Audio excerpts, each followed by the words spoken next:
Hello and welcome to the dungeon. I'm your host Rob. In today's video we're finally going to be doing the Rogue Multiclassing tier list. And I gotta say, Rogue is a very weird class for me. I'm not really a big fan of straight classed rogues. The fact that I don't really have any good spell casting, even the Arcane Trickster only being a 1/3 caster, at least they're not too bad, but they're not like a strong spell caster. And then for a martial class, they don't even get extra attack. But what I find very interesting about rogues, though, is that dipping into other classes allows you to really quickly rectify those problems and leaves you with the other core features of the rogue, which tend to be very strong. I think there's a reason rogues didn't get extra attack, and it's because they're already pretty decent without it, and adding it to the class just makes it that much better. Another thing that's interesting about rogues, though, is that they don't just benefit from martial multi-classes. Grabbing spellcasters that have access to, say, Green Flame Blade or Booming Blade actually do really well on Rogue as well. Because the fact that you've only got one attack around doesn't matter if you're attacking with a Green Flame Blade or a Booming Blade, and now you're really able to bump that damage up even higher. I especially like Booming Blade combined with things like Cunning Action, where I can attack somebody and then move away, and now if they want to follow me, they're taking additional damage on top of that. It can be pretty spectacular. And rogues in general have a very linear and good progression. I mean, every second level, you're getting more sneak attack damage, You're getting lots of good abilities along the way in addition to your sneak attack. You tend to have a lot of viable breakpoints on a rogue, and you can't always say that about other classes, even classes that multi-class well. I've talked about paladins a lot. I really love paladins. I think they're an excellent class for multi-classing. But if you look at paladin, you're probably looking at 2 levels for fighting style and smite. But if you wanted to get extra attack, suddenly now you're looking at 5 levels. And if you take 5, you might as well take 6 for Aura of Protection. And if you got 6, you might want 7 for your subclass, aura or whatever you get. And, maybe 8 for that extra ASI. And at this point, you don't have a lot of room left to multiclass into whatever it was you were combining it with. That's not really the case with rogues. Even taking just 1, 2, 3 levels of rogue can combine well with something else. Meanwhile, going mostly rogue and just taking 1 or 2 levels of, say, wizard, sorcerer, or artificer just for a Green Flame Blade or a Booming Blade can already pay big dividends.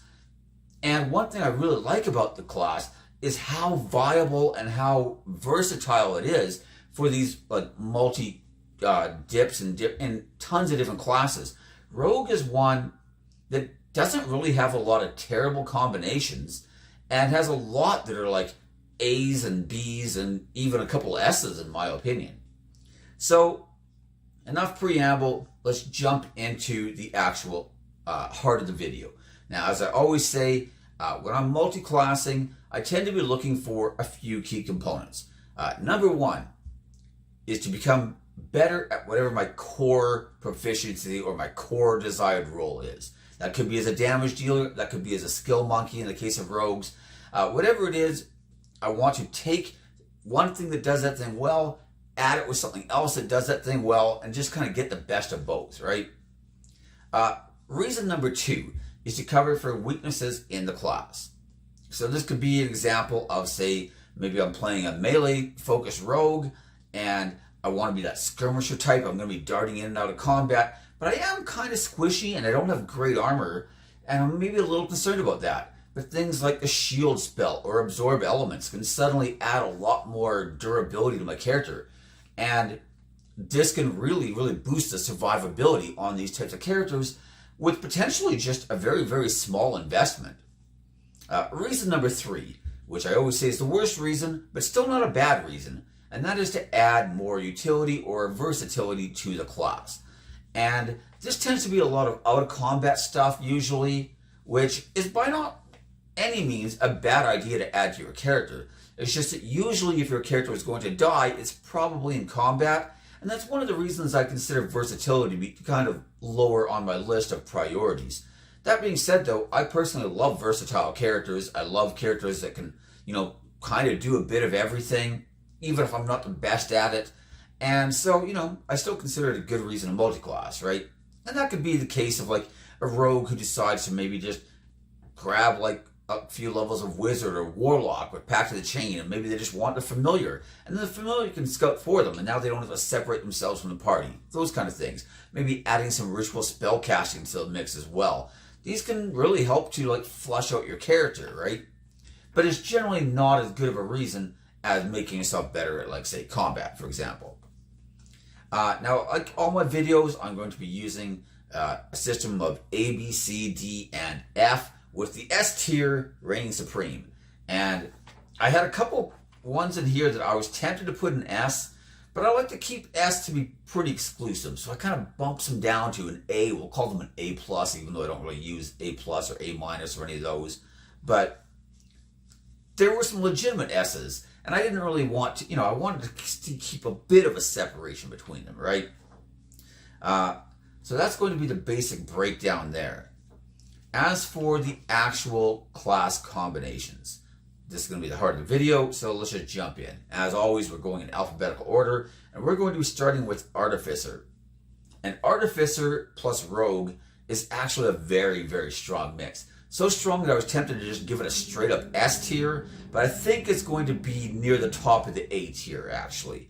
It does have a lot to offer, though. You can pick up something like medium armor and shields, perhaps. Obviously, getting spells. It's worth noting that Artificer is the only half-caster that gives you cantrips, and Booming Blade and Green Flame Blade are on your spell list as an Artificer. Of course, you also get your infusions, giving you some potentially good magic items, and you've got some decent first-level spells as well. Things like Fairy Fire can be really great on a rogue. You cast it on a big area, and now anything that fails at saving throw, you have advantage on all those attacks, making you more likely to crit, but more importantly, guaranteeing that you'll be able to sneak attack those targets because you have advantage on the attacks. Artificer offers a lot without necessarily a big investment, and I especially like it with an Arcane Trickster, where now I'm already going to put something into my intelligence, so that's kind of a natural fit. It's also helping to boost up my spell casting a little bit. There's just a lot of really, really good things that Artificer has to offer. The only reason I don't put it in S tier is because I feel like some of the other classes do a lot of the same things, but potentially better. But if I'm just looking at like a 1 or 2 level dip, I think Artificer offers just as much as, say, Wizard or Sorcerer does with those same level of investments. So it's pretty strong, and I can't really say enough good things about Artificer. So like I said, overall, I give it an A, but I'm making it a high A, and like I said, I was tempted to go S. So I feel like Artificer is very, very strong with Rogue. Moving on next, we have the Barbarian. And Barbarian is another interesting one. Things like Rage and Reckless Attack can be really great on a Rogue. Reckless Attack, again, gives us advantage on all our attacks and ensures that we're going to be constantly able to sneak attack any target we want, whether we have allies close enough or whatever. None of that's going to matter. The only problem is we will need a finesse weapon, and we still need to be attacking with strength. That's not necessarily a game breaker by any means, or a deal breaker, I should say, but it does, kind of limit our playstyle.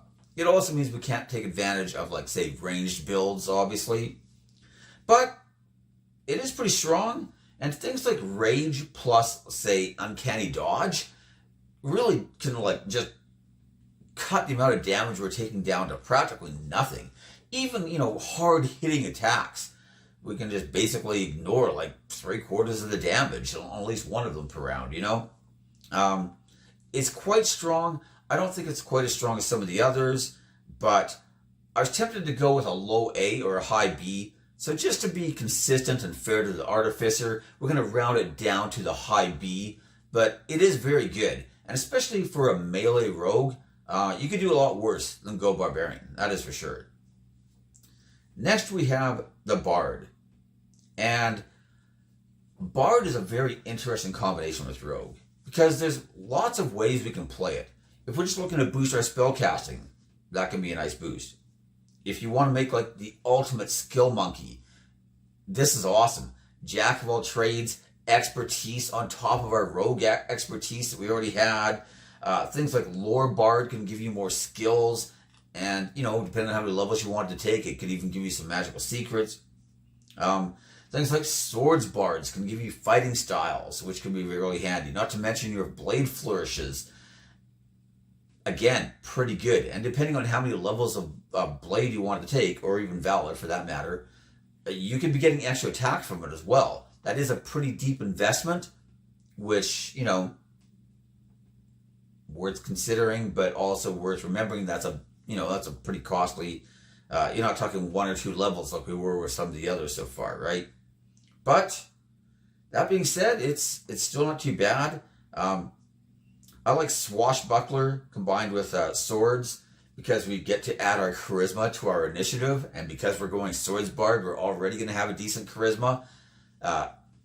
Pretty strong. And of course, Arcane Trickster makes a good option if we're combining with Bard for just more spells. Although now we're looking at some intelligence plus some charisma, but we could take Arcane Trickster spells that aren't really requiring saving throws or attack rolls, right? You can be taking things like Shield and Absorb Elements and Find Familiar. Spells along those nature where maybe we don't need a high intelligence still. We can kind of get by, right? Either way, I feel like Bard is another good B.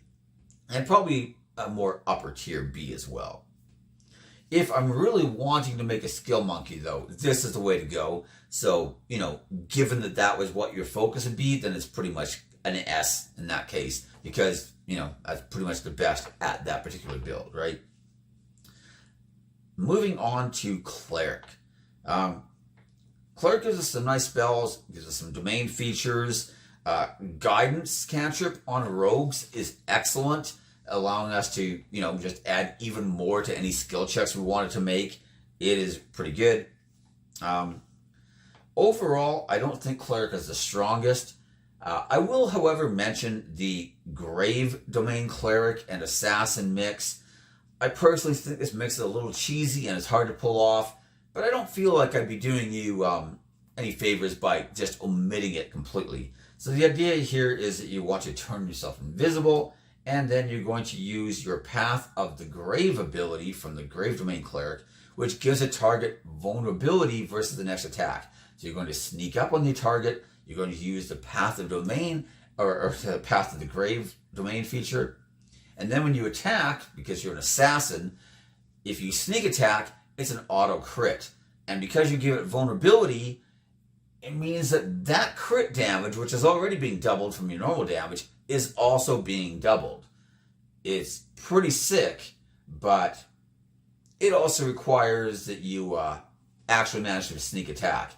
And I do find that often these kind of builds aren't particularly group friendly. They kind of require you to just go in by yourself and kind of do this. And not saying your rest of your party might not allow it. I'm just saying that usually that kind of stuff can get old for your allies when you're just constantly trying to do this and kind of stealing the limelight.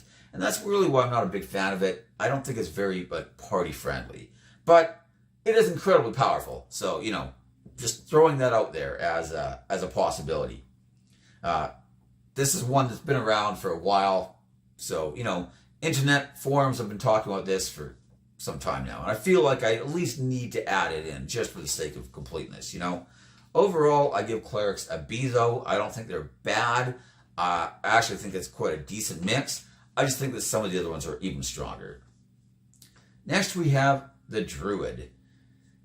Druid offers us some of the same stuff as Clerics did, but it also offers one spell in particular that I absolutely love on sneaky rogue types, and that is Pass Without Trace.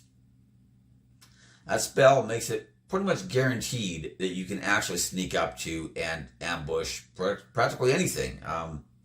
It's very, very strong. Wild Shapes can be useful if you want to scout, of course. Some summoning spells can be nice. You're probably not concentrating on anything as a rogue, but being able to summon some creatures, maybe you even go Path or Circle the Shepherd, that can be pretty good. Spell casting in general, pretty strong. Again, I give Druid a B. I think that it does offer a lot of versatility, and can kind of like cover for some of the weaknesses of the rogue. But if you're looking for just like straight up combat damage, I do think there's better ones out there. But that being said, if you're really just hoping to be a stealth guy and just do a lot of scouting, then again, this is another one that's probably an A or an S tier as a scout. It's just that personally, I don't put as much of an emphasis on that because we have things like familiars or scrying spells, and there's lots of other ways to scout in this game other than like splitting the party and trying to, go way ahead of everybody else. So moving on to the fighter. Oh, fighter rogue. This is just an awesome, awesome mix. Pretty much every fighter subclass can work well with rogue. If you want to make like a ranged guy, the archery fighting style automatically makes rogues better at ranged attacks. It just does. You can get extra attack if you want. Things like samurai, you can use the bonus action to give yourself advantage on all your attacks in the round. That can be pretty good if you want to be able to sneak attack. Action surge is pretty nice, especially as I pointed this out before. This is not my own idea. I stole this from Flute's Loot. But one thing he suggested is you attack, use your sneak attack, action surge, and because you can only use one sneak attack per turn, you then use that action surge action to just hold your attack. You take a ready action, and then you trigger that attack on somebody else's turn, allowing you to sneak attack again and make 2 sneak attacks in the same round. This can be pretty good. Champion works really well with rogue. Just that passive doubling of your crit chance is great, allowing you to just double up on your chance of getting a crit sneak attack. And of course, probably the best mix with rogue is Battlemaster, especially on a melee rogue like a swashbuckler or something like that style. The maneuvers of riposte and brace both give you the option or the potential of making an attack with your reaction, meaning you're again attacking on somebody else's turn, allowing you to get in an extra sneak attack every round. This literally could be just potentially doubling your damage in a lot of turns. And it's not like these are like rare abilities. Like somebody attacks you and misses, you can riposte them. Somebody like moves within your range, you can brace attack them. Like these are not uncommon things, I'm not saying it's going to double your damage overall. I'm just saying, when those trigger that round, you're basically doubling the amount of damage you can do. So fighters in general, I think, are an A-tier mixed with rogue, but Battlemaster in particular is S-tier. It literally just makes the rogue basically twice as good. And even a 5-level dip is only costing you like a couple dice of sneak attack, really, right? So, it's pretty hard to go wrong. Anyways, moving on to Monk. Monk gives you some interesting things. Unarmed defense could potentially be better than what your armor class is. That might not hold up if you get the chance to have magical armor, but at low levels, that could be true. Monks also have the option of being able to be like pretty decent bowmen if you go, say, like Kensai, for example, right? You also get, things like Flurry of Blows if you want to be a more melee-focused character. I will point out, though, that even though your unarmed strikes do use dexterity, they are not actually finesse weapons. So if you want to be able to sneak attack, you're still needing, like, say, a short sword or something else. Short sword's the best because then it's, like, monk weapon compatible still, whereas, like, the rapier is not, unless you, added it, for example, from, like, Kensai or something, right? But yeah, rapier is not a monk weapon, so you're probably going to be using short swords. Overall, I feel like monk is pretty good, but some of the other ones I think work better. I should point out, though, that shadow monk works quite well with rogue, again, allowing you to become even better at some of those stealthy, sneaky rolls. Overall, I feel like monk is a B, though. The big problem here is that if you really want a lot of key points to be able to fuel your abilities, you kind of need more monk levels. And the more monk you take, then the less rogue you have available. That's not necessarily bad. We've talked about like maybe getting 5 levels of fighter for extra attack, or even 6 levels of sword bard we mentioned for extra attack. When we get to blade slinger wizard, if you want extra attack, you're looking at 6 levels again, right? So that's not necessarily a deal breaker again, but be aware that it does kind of limit your options compared to things like the artificer, which we mentioned earlier, where you could get away with just 1 or 2 levels, right? So monk gets a B. Next we have the paladin, and unfortunately this is really the only mix with rogue that's actually pretty awful. The main reason is because you're needing charisma and strength to multiclass in or out of paladin, and you're needing dexterity for the bard, which gives you a lot of stats that you kind of need. Paladin would give you a fighting style. It would potentially give you a shield and some other armor options if you really wanted. But fighter was already doing that. Barbarian was already doing that. And the only real draw of paladin is for smites. Now you could make like a assassin paladin multiclass and try to like really double up on that like sneak attack plus smite damage, and that can work. The problem is though that without more paladin levels, your spell slots are so limited that you really don't have a lot of smite opportunities. And unlike a lot of the arcane casters, we're not getting something like a booming blade or a green flame blade. We're not getting shield. We're not getting a lot of these other elements that really help to boost us up, right? Both our offense and our defense. And paladin is really just, it requires a lot of stats. It's not really bringing as much to the table as a lot of the others are. And even the one thing it's really giving us, which is smites, a lot of times we might just be better off with, action surge or something else like that instead of just, relying on hopefully smiting a couple times a day kind of thing, right? Overall, I feel like paladin is probably the weakest multi-class with rogue. Again, it's not awful, but I'm putting it in the D tier, so it's pretty bad. Next, moving on, we have the ranger. Ranger is another one that is very, very strong with rogue. Needless to say, we get some spells, we get a fighting style. Again, we could be taking the archery fighting style if we wanted to make a ranged rogue. Probably getting some skills. We might even be getting extra attack, some subclass features. Again, very versatile. We could go with a ranged character. We could go with a melee character.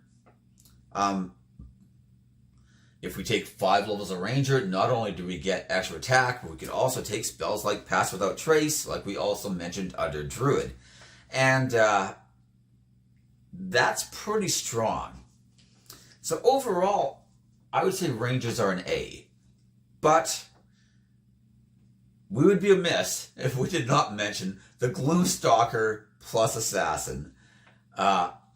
Being able to like automatically be invisible to creatures that are relying on dark vision, and then combining that with the assassin ability gets pretty crazy.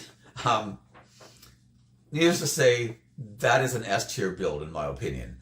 Now, sometimes you may not be able to use that ability, right? Like if you're constantly with your party and they're all using torches and stuff because they're, a bunch of humans and halflings and they can't see anything in the dark, then, other creatures are seeing you with torchlight as well. That kind of screws you over a bit, right?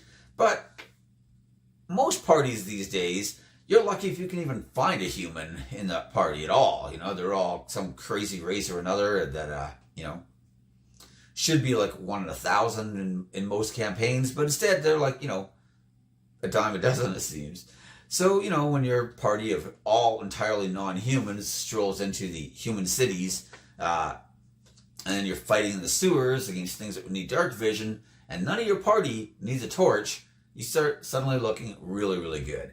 And just in general, an extra attack in the opening round, not bad. The Ranger kit added to Rogue, pretty good. So Rangers overall get an A, but the Gloomstalker Assassin build is an S. So next we're moving on to Sorcerer. And personally, I think that out of all the pure casters, Sorcerer is probably the best mix with Rogue. Again, we can get Booming Blade and Green Flame Blade. Sorcerer gives us more cantrips, by the way, than any of the other classes when we take one level on it. Pretty nice. We can get the shield spell, of course. We've got meta magic. You can do things like quicken a Booming Blade or a Green Flame Blade and use that as a bonus action and then still attack on your turn. Or, kind of similar to what we did with Fighters and Action Surge, you could just ready and take a ready action and then, use your reaction to attack later on. And you can potentially be doing that even more than a fighter if you have enough, sorcery points to be able to fuel this multiple times, right? Which could take a big investment in Sorcerer, so you may not want to do that. But just throwing it out there, you can basically duplicate the Fighter Action Surge move with a Sorcerer just by Booming Blade and Green Flame Blading with, Quicken Spell. It's pretty good. Of course, you've also got things like the Shadow Blade spell, which the blade counts as a finesse weapon, and that can be really strong, especially if you're able to give yourself advantage because you're attacking in dim light or darkness. You've automatically got it. It scales fairly well on top of all that. Shadow Sorcerer, again, can help make you a little more stealthy. As you mentioned, the Haste spell gives you another, with more mobility, more armor class. Also the possibility of, attacking and using that extra action to, ready an action. Sorcerer has a lot. I give it a solid A. I don't think it's quite as strong as a couple of the others because it is very reliant on your sorcery points. And in order to have a lot of sorcery points, you're going to need a lot of sorcery levels, or sorcerer levels, not sorcery levels. And that can cut into your roguing a lot more. But overall, it's still not too bad. And, you could take less rogue levels and more sorcerer. That can work fine too. Just saying though that is kind of similar to Monk. One of the limiting factors of this multi-class is that you're requiring more levels of this other class in order to really fuel those abilities. But, even if you just wanted to be able to Green Flame Blade and Booming Blade on a regular basis, and then maybe a couple times here and there, use your sorcery points on other stuff, that can be pretty decent. So overall, like I said, Sorcerer gets an A. Next, we have the Warlock. Again, this gives us Booming Blade, Green Flame Blade, perhaps a Pact if we take 3 levels of Warlock. We're definitely going to get Invocations, probably at level 2. Things like Armor of Shadows could be an armor class boost. Devil Sight, not even necessarily for the Darkness Devil Sight combination, but just, one of the problems with Variant Human, which of course is one of the better races in my opinion, starting with a feat is always great. And even, the custom lineage, if you're taking a feat, probably not going to have dark vision. Just being able to give yourself superior dark vision, not having to worry about darkness spell if you're fighting a demon or a devil, or sorry, not a demon, a devil, and then they cast darkness and now they're trying to use devil sight on you. You don't care. You've got devil sight too. That can be really nice. And just being able to have that dark vision on races that halflings don't have dark vision for some reason, right? So again, being able to add that while also picking up Booming Blade, Green Flame Blade, maybe a couple other invocations that can be pretty handy, is not bad. Again, multiclassing with Arcane Trickster can be pretty decent because now you've got maybe some Warlock spells and you can use Pat Magic that scales where you use some Arcane Trickster spells that are low level, or maybe you just keep Warlock low level and then you just got a couple of first level spell slots that are coming back on a short rest. That can be okay too. Overall though, I don't consider it to be as strong as Sorcerer, and probably slightly weaker than Wizard as well, in my opinion. But by no means terrible. Warlock gets a B. So finally, we have the Wizard. And Wizard is also going to get a B, but I do think that Wizard tends to do slightly better than Warlock. And I also think that Wizard starts to look better with more levels. Spells like Greater Invisibility are great, but just the more Wizard levels we have in general, the Wizard spell list is very, very strong. However, again, now we're having less rogue levels. That's not necessarily awful, right? Depending on how we wanted to build the character. More wizard levels can be really strong. And spellcasting just gets better and better the higher levels we get, right?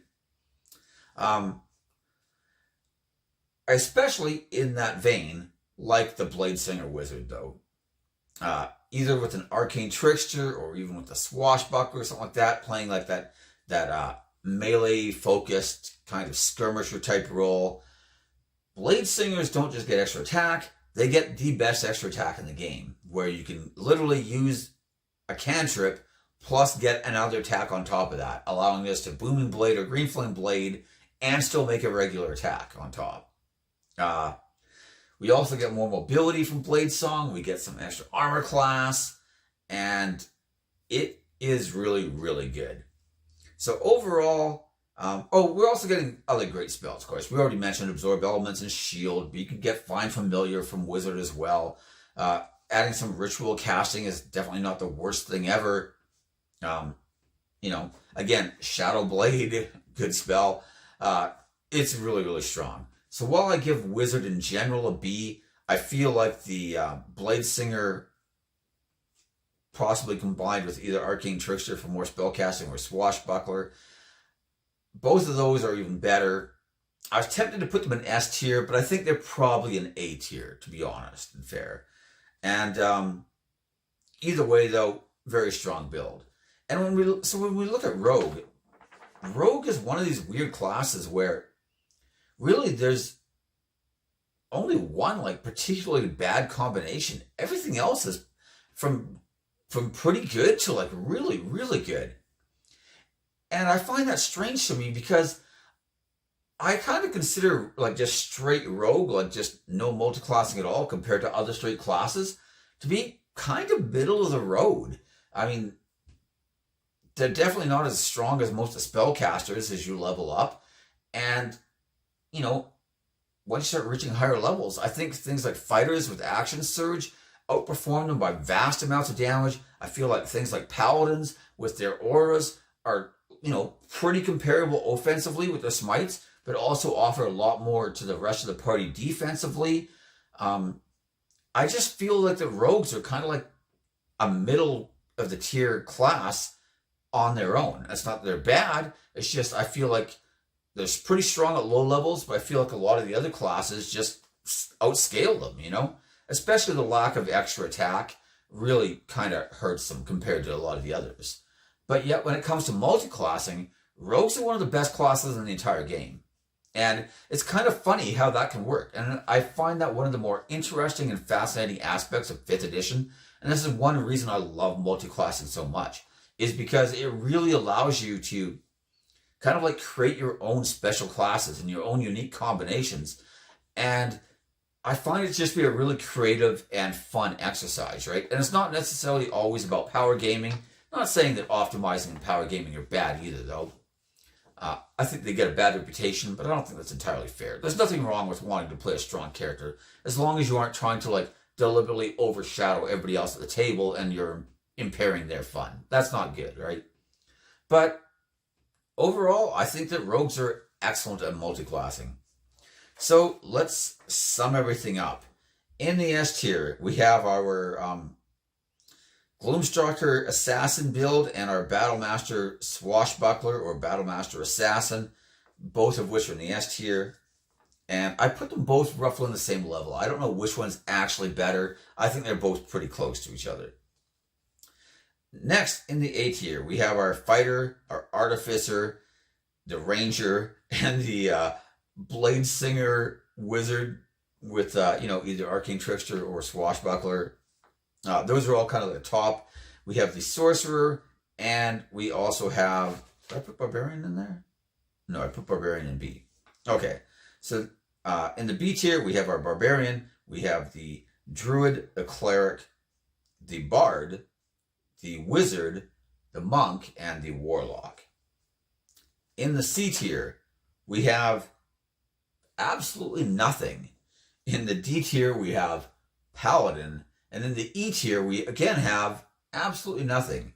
So when we look at it overall, rogues are probably up there with fighters, or maybe even slightly ahead of fighters, for just how well they multi-class with so many different classes.